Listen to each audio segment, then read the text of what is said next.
మహాగణాధిపతయే నమః. శ్రీమాత్రే నమః. మాచిరాజ్ భక్తి ప్రేక్షకులందరికీ నమస్కారం. ఏప్రిల్ 21వ తేదీ నుంచి ఏప్రిల్ 30వ తేదీ వరకు ఈ 10 రోజులు ద్వాదశ రాశుల వాళ్ళకి రాశి ఫలితాలు ఎలా ఉంటాయో, ఈ 10 రోజుల్లో గ్రహాల సంచారం ఎలా ఉందో, ఏ గ్రహాలు అనుకూలంగా ఉన్నాయో, ఏ గ్రహాలు వ్యతిరేకంగా ఉన్నాయో, గ్రహాల సంచారం బట్టి యోగించే గ్రహాలు ఇంకా యోగించటానికి, యోగించని గ్రహాలు త్వరగా యోగించటానికి ఎలాంటి శక్తివంతమైన పరిహారాలు చేసుకోవాలో, ఏ దేవీ దేవతల ఆలయ దర్శనం చేసుకోవాలో, ఎటువంటి ద్రవ్యాలు దానం ఇచ్చుకోవాలో, సకల దేవతా స్వరూపమైన గోమాతకి ఎలాంటి ఆహారం తినిపించాలో, ద్వాదశ రాశుల వాళ్ళు ఈ 10 రోజుల్లో అదృష్టం కలిసి రావాలంటే పాటించాల్సిన ముఖ్యమైన విధి విధానాలేంటో, ద్వాదశ రాశుల వాళ్ళ సంపూర్ణ భవిష్యత్తు ఈ 10 రోజుల్లో ఎలా ఉండబోతోందో ఈ వీడియోలో మనం తెలుసుకుందాం. తదుపరి ధనుస్సు రాశి. ధనుస్సు రాశి వాళ్ళకి సూర్యుడు 5వ స్థానంలో వ్యతిరేక ఫలితాలు ఇస్తున్నాడు. ఏప్రిల్ 21 నుంచి ఏప్రిల్ 30 మధ్యలో ఈ 10 రోజుల్లో కూడా 5వ స్థానంలో సూర్యుడు ఉండటం వల్ల ధనుసు రాశి వాళ్ళకి ఆఫీస్ టెన్షన్స్ ఉంటాయి, ఆఫీస్ పాలిటిక్స్ ఉంటాయి, కొత్త ఇంటర్వ్యూల్లో తొందరగా సెలెక్ట్ చేయరు. అయితే సెలెక్ట్ అయితే అవుతారు, ఎందుకంటే బుధుడి బలం బాగుంది కాబట్టి సెలెక్ట్ అవుతారు. ఒకవేళ సెలెక్ట్ అయినా ఆఫీసులో వర్క్ లోడ్ ఎక్కువ ఉంటుంది, ఆఫీసులో బాస్ కానీ కొలీగ్స్ కానీ ఇబ్బంది పెడుతూ ఉంటారు. ఇవన్నీ ఎందుకు జరుగుతాయంటే రవి బలం లేదు. ఆఫీసులోనే కాదు, పాలిటిక్స్లో టెన్షన్స్ ఉంటాయి, అగ్రికల్చర్ ఫీల్డ్లో టెన్షన్స్ ఉంటాయి, తండ్రి వైపు బంధువుల వల్ల కూడా ఇబ్బందులు ఉంటాయి. ఎందుకంటే తండ్రి వైపు బంధువులు బాగా ఫేవరబుల్ ఉండాలంటే రవి బలం ఉండాలి. ధనుసు రాశి వాళ్ళకి రవి బలం లేదు కదా, కాబట్టి ఫాదర్ సైడ్ రిలేటివ్స్ వల్ల కూడా ఇబ్బందులు ఉంటాయి. ఈ రకమైన ఇబ్బందులన్నీ ఉంటాయి కాబట్టి అవి తొలగిపోవాలంటే నానబెట్టిన గోధుమలు బెల్లంతో కలిపి ఆవుకు పెట్టాలి. కేజింబావు గోధుమలు దానం ఇచ్చుకోవాలి. అలాగే సూర్యాష్టకం లేదా ఆదిత్య హృదయం రోజు వినాలి. ప్రతిరోజు ఓం సవిత్రే నమః అనే మంత్రం 12 సార్లు చదవాలి. ఇవి చేసుకుంటే సూర్యుడి బలం పెరుగుతుంది. ధనుసు రాశి వాళ్ళకి సూర్యుడిచ్చే వ్యతిరేక ఫలితాలు తొలగిపోతాయి. అలాగే బుధుడు ధనుసు రాశి వాళ్ళకి ఏప్రిల్ 21 నుంచి ఏప్రిల్ 30 మధ్యలో ఈ 10 రోజుల్లో 4వ స్థానంలో సంచారం చేస్తున్నాడు. బుధుడు 4వ స్థానంలో ఉండటం మంచిదే, విద్యార్థులకు ఎక్సలెంట్ అని చెప్పాలి. ధనుసు రాశి విద్యార్థులు ర్యాంకులు కొడతారు, కావలసిన కాలేజీల్లో స్కూళ్ళల్లో సీట్లు తెచ్చుకుంటారు, క్లాస్లో నెంబర్ 1గా ఉంటారు. ధనుసు రాశి నిరుద్యోగులకు కూడా బాగా హార్డ్ వర్క్ చేస్తే ఇంటర్వ్యూలో లాస్ట్ రౌండ్లో సెలెక్ట్ అయ్యి ఉద్యోగం వచ్చే అవకాశాలు ఉంటాయి. అలాగే వ్యాపారస్తులకు కూడా ఊహించిన దానికంటే 10 రెట్లు ఎక్కువ లాభాలు వస్తాయి. విద్యార్థులకి, వ్యాపారస్తులకి, నిరుద్యోగులకి ఈ బుధుడి బలం అనేది కంప్లీట్గా ధనుసు రాశి వాళ్ళకి ఫేవరబుల్ రిజల్ట్సే ఇస్తుంది. ఇక కుజుడి విషయానికి వస్తే కుజుడు మాత్రం ధనుసు రాశి వాళ్ళకి 4వ స్థానంలో ఉన్నాడు. అర్ధాష్టమ కుజదోషం అంటారు. ధనుసు రాశి వాళ్ళకి ఈ 10 రోజుల్లో కూడా అర్ధాష్టమ కుజదోష ప్రభావం ఎక్కువగా ఉంది. ప్రాపర్టీస్ కొనుక్కోలేరు, అమ్మలేరు. కొందామన్నా మంచి రేటు రాదు, అమ్ముదామన్నా మంచి రేటు కొనుక్కోరు, తక్కువ రేటుకి అడుగుతుంటారు. రియల్ ఎస్టేట్లో డల్గా ఉంటుంది. అలాగే బ్రదర్స్తో డిస్ప్యూట్స్ ఉండే అవకాశం ఉంటుంది. బ్యాంక్ లోన్లు శాంక్షన్ కావటం కష్టంగా ఉంటుంది.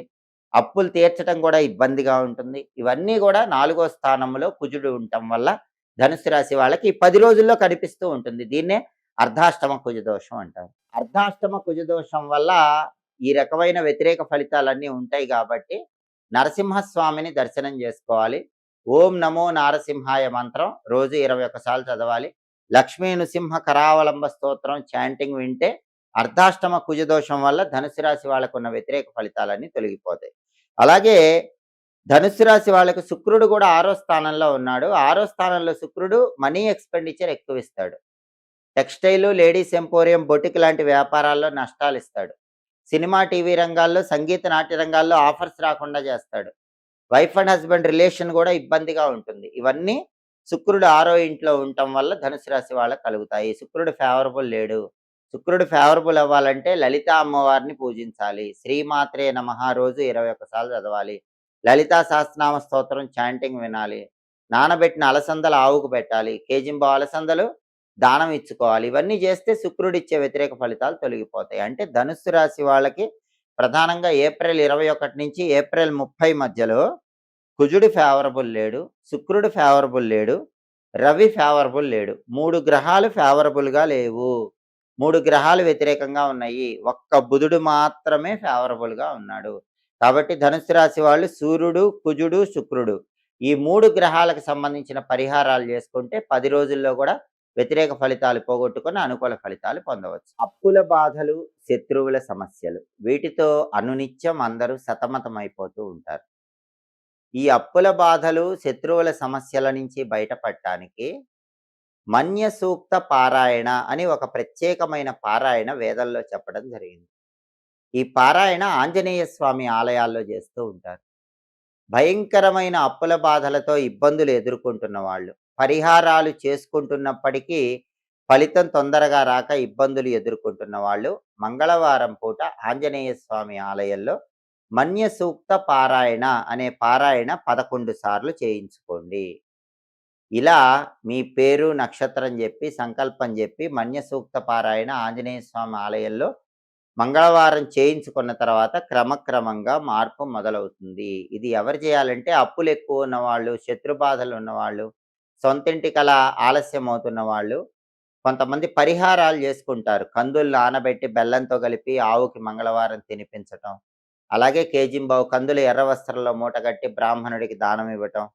ఇలాంటి పరిహారాలు చేసుకున్నా గూడా ఎన్ని మంగళవారాలు చేసినా ఫలితం లేనప్పుడు ఈ మన్య సూక్త పారాయణ చేయించుకోవాలి. మన్య సూక్త పారాయణ ఎన్ని వారాలు చేయించుకోవాలి? 9 మంగళవారాలు చేయించుకుంటే పరమాద్భుతమైన ఫలితం మీకు కనిపిస్తుంది. ప్రతి మంగళవారము కూడా 21 సార్లు లేదా 11 సార్లు చొప్పున 9 మంగళవారాలు ఆంజనేయ స్వామి ఆలయంలో మన్య సూక్త పారాయణ చేయించుకుంటే ఖచ్చితంగా శత్రువుల పరంగా, అప్పుల పరంగా మీకు రిజల్ట్ అనేది కనిపిస్తుంది. ప్రాబ్లమ్స్ అనేవి సాల్వ్ అవుతాయి. పరిహారాలు పనిచేయనప్పుడు ఇది చేయించుకోవాలి. ఇది చేయించుకున్నప్పటికీ కూడా ఇంకా పెద్ద పెద్ద కోర్టు కేసులు అలాంటివి ఉంటే మాత్రం నరసింహస్వామి ఆలయంలో స్వాతి నక్షత్రం రోజు సుదర్శన హోమం చేయించుకోండి. అప్పుడు పెద్ద పెద్ద అప్పులు, లక్షల్లో అప్పులు, భయంకరమైన శత్రు బాధల నుంచి బయటపడొచ్చు. అలాగే చాలామందికి ఉన్నటువంటి ఇంకొక సమస్య ఏంటంటే సొంతింటి కల ఎంత ప్రయత్నించినా అది నిశ్చయం కాదు. సొంతిల్లు ఆలస్యం అవుతూ ఉంటుంది. అటువంటి వాళ్ళందరూ కూడా సొంతిల్లు తొందరగా మీకు కలిసి రావాలంటే తప్పకుండా స్వాతి నక్షత్రం ఉన్న రోజు నరసింహస్వామి టెంపుల్‌లో అర్చన గాని, అభిషేకం గాని చేయించుకోండి. మీ సొంతింటి కల నెరవేరుతుంది.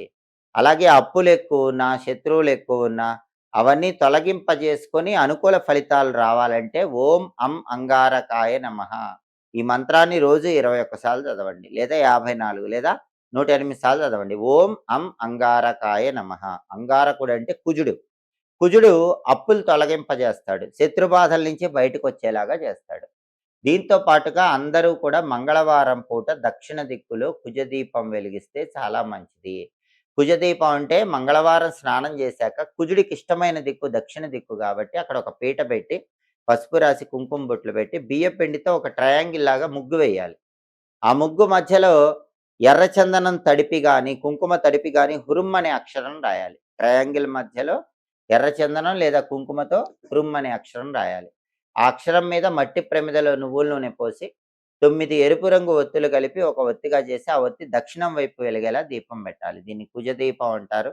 మంగళవారాలు ఈ దీపం పెడితే శత్రుబాధలు తొలగిపోతాయి, దృష్టి దోషాలు తొలగిపోతాయి, వృధా ఖర్చుల నుంచి కూడా బయటపడొచ్చు. సొంతింటి కల సాకారం చేసుకోవచ్చు. అయితే ఈ దీపం పెట్టేటప్పుడు ఆ దీపం అనేది కనీసం గంట సేపు వెలిగేలాగా చూడండి. అప్పుడు ఆ దీపం సంపూర్ణమైన శుభ ఫలితాలను కలిగింపజేస్తుంది. మంగళవారం పూట కుజుడికి ఇష్టమైన దిక్కు దక్షిణ దిక్కు కాబట్టి, కుజుడికి ఇష్టమైన రంగు ఎరుపు కాబట్టి, కుజుడికి ఇష్టమైన అంకె 9 కాబట్టి, కుజుడికి ఇష్టమైన దక్షిణ దిక్కులో పీట పెట్టి ట్రయాంగిల్ ముగ్గు వేసి, కుజుడికి ఇష్టమైన అక్షరం హృం కాబట్టి హుర్మ్ అనే అక్షరం రాసి, ఆ తర్వాత ఆయనకిష్టమైంది 9 ఒత్తుల దీపం కాబట్టి 9 ఎర్ర ఒత్తులు కలిపి ఒక ఒత్తిగా చేసి, ఆ ఒత్తి దక్షిణం వైపు వెలిగేలా దీపం పెట్టాలి. ఆయనకి ఎరుపు రంగు అంటే ఇష్టం కాబట్టి ఇలా దీపం పెట్టాలి. ఈ దీపం పెట్టుకుంటే కూడా ఈ సమస్యల నుంచి బయటపడొచ్చు. లేదా ఎన్ని పరిహారాలు చేసినా ఫలితం కనిపించనప్పుడు మాత్రం మన్య సూక్త పారాయణ ఆంజనేయ స్వామి ఆలయంలో చేయించుకోవటం, లేదా సుదర్శన హోమం స్వాతి నక్షత్రం రోజు నరసింహస్వామి టెంపుల్‌లో చేయించుకోవటం, లేదా నరసింహస్వామి టెంపుల్‌లో స్వాతి నక్షత్రం రోజు అర్చన గాని, అభిషేకం గాని చేయించుకోవటం చేస్తే ఖచ్చితంగా పెద్ద మొత్తంలో ఉన్న శత్రువులు నశించిపోతారు. అదే విధంగా జీవితంలో ఉన్నత స్థాయిని కూడా చేరవచ్చు. ఆ ప్రయోజనాలన్నీ వీటి ద్వారా తప్పకుండా ప్రతి ఒక్కరూ పొందండి. అలాగే ఎప్పటికప్పుడు జ్యోతిష శాస్త్ర పరంగా గ్రహాల సంచారంలో మార్పు గురించి తెలుసుకోవాలనుకున్నా, దినఫలాలు, మాస ఫలాలు, సంవత్సర ఫలాలు, 10 రోజుల ఫలితాలు ఇవన్నీ తెలుసుకోవాలన్నా, వీటి పరంగా పాటించాల్సిన పరిహారాలు తెలుసుకోవాలన్నా మాచిరాజ్ భక్తి ఛానల్ తప్పకుండా చూడండి. మా వీడియోస్ మీకు నచ్చినట్లయితే మా ఛానల్ లైక్ చేయండి, కామెంట్ చేయండి. మా ఛానల్ వీడియోస్ 10 మంది మిత్రులకు షేర్ చేయండి. మా ఛానల్ సబ్స్క్రైబ్ చేసుకోండి. పక్కనున్న బెల్ సింబల్ నొక్కటం మాత్రం మర్చిపోకండి. సర్వే జనాః సుఖినో భవంతు. స్వస్తి.